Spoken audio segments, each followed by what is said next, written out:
here we go. Buckle yourself in because the Celtic news today is absolutely wild. I've got 3 massive stories, and trust me, the last one is the one you absolutely cannot miss. We've got a blunt admission from Auston Trusty about Nancy's brand new system, a huge boost up top with Iheanacho back in the frame, and then the predicted EU for Roma. And that final bit is going to set your head spinning. Stick with me right till the end.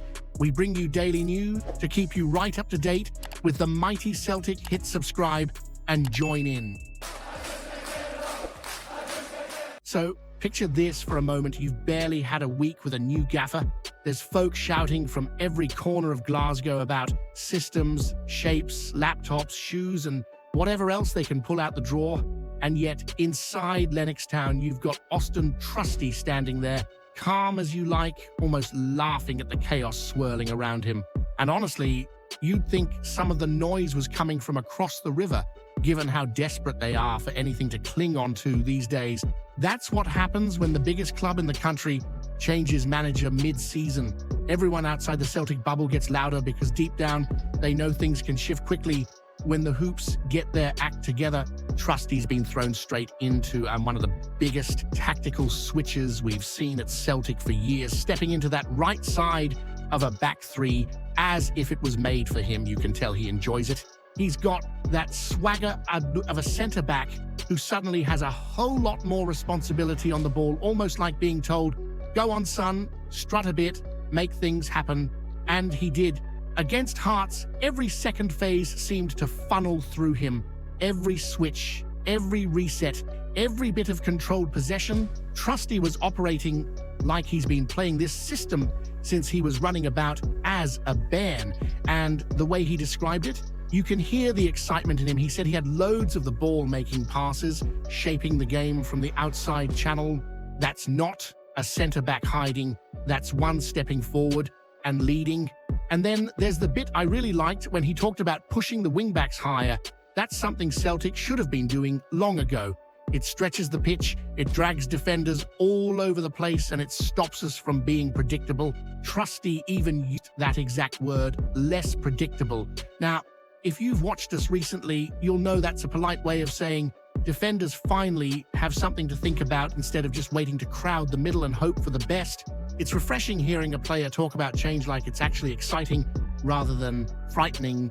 And for him to admit players need to adapt, that's maturity. That's the mentality of somebody who gets what Celtic demands. What I really respect is how Trusty broke down the reality of football in Scotland match after match after match. You barely get time to breathe, never mind overhaul an entire philosophy.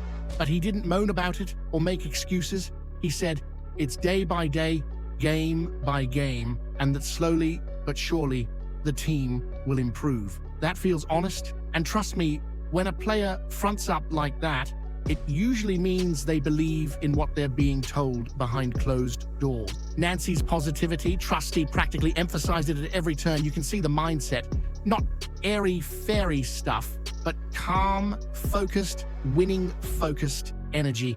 And that's exactly what this club is built on. Celtic don't do doom, we don't do panic, we move forward. And honestly, I couldn't help but grin when Trusty said, Nancy wants to win, and that's what this organization is about, because that's the difference between this club and the noisy neighbors. One's built on the proper identity, on expectation, on trophies stacked like shelves down Sucky Hall.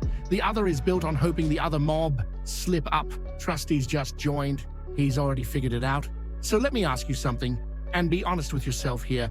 Do you think the folk panicking about Nancy's system actually know what they're talking about? Or are they just scared of what Celtic will look like once this team properly settles into shape? Hit that subscribe button, lads, let's G. It loldy till we hit 1,500 mad Celtic dafts. He's back in the picture. And what a relief that is for the Hoops.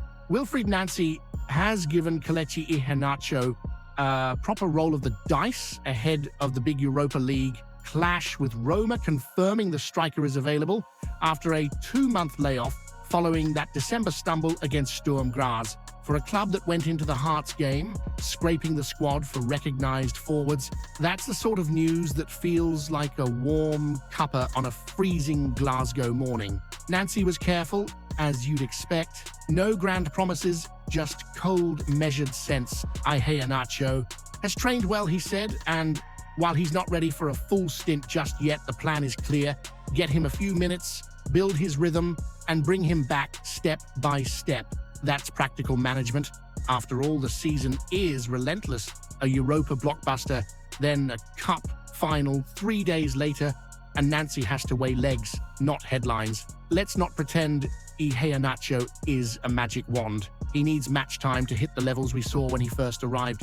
But he's experienced, clever in the box, and offers a clinical presence that this Celtic side sorely missed when forced to shoehorn Maida centrally or rely on youngsters to lead the line. Even a short cameo from Kelechi could calm the front line, give the wide men a target, and change the way defenders set up against us. Nancy's words about managing minutes are the mark of someone thinking beyond the next 90. It's about periodization, recovery, and getting the best out of players across a sodden schedule. If Iheanacho can come on and offer a spark against Roma, it might just be the momentum shift this team needs heading into the cup final. And if he doesn't, at least there's a plan to protect him and the team from burning out. So here's the question for you as a Celtic fan. Would you rather see Iheanacho start and risk his fitness or come off the bench for a big impact? Hit that subscribe button, lads. Let's G it, Loldy, till we hit 1,500 mad Celtic dafts. It's going to be a fascinating one at Parkhead because after that frustrating stumble against Hearts, you can feel the hunger inside this Celtic squad to go out under the lights and prove a point. And with Roma rolling into Glasgow like they're some sort of unstoppable European juggernaut, it has all the makings of a real Celtic statement night. Now, this predicted lineup doing the rounds has had folk chatting from Sucky Hall to Saltcoats, and I can see why. There's real intrigue in who Nancy trusts as he tries to steady the ship without backing away from his philosophy. Starting with Kasper Schmeichel, it looks like he keeps his place. You already know Kasper can pull out world-class stops 1 minute and then give you a heart-in-mouth moment the next. But in Europe, you're not rotating someone with that experience. Roma's attack is full of egos that crumble when a keeper stares them down, and Kasper loves that sort of theatre. Then you've got Liam Scales, and trust me, this one will divide opinion. You never quite know which Scales you're getting, the composed battler or the lad who suddenly forgets which shoulder the space is on.